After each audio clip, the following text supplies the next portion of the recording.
เอ้าไอ้อุ๊ยไอ้จะพาน้องมาอย่างนี้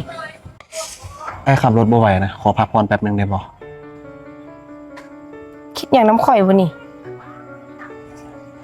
บ่นะขับรถบ่ไหวนี่เมาแฮงแล้วนี่นะสั้นเดี๋ยวคอยกลับเองก็ได้เดี๋ยวกูด้วยนะอยู่น้ำข่อยก่อน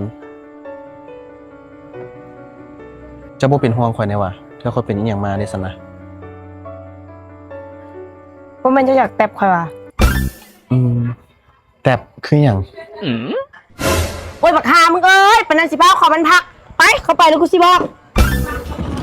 ปึ๊กกาเฟมาซึกมาเขือเผานกเขาบ่ขันบ่ม่วนขันบ่ออนซอนทีมงานขายตองมันบอกกุ๊กกูอย่าลืมได้ขาดสามารถทักหาได้ทางทีมงานไทยบ้านท่าเดือพี่น้องเด้อฝากเบอร์ไว้อยู่ด้านร่วมเด้อสามารถทักหาเนาะมาเขือเผานกเขาบ่ขันช่วยได้กุ๊ก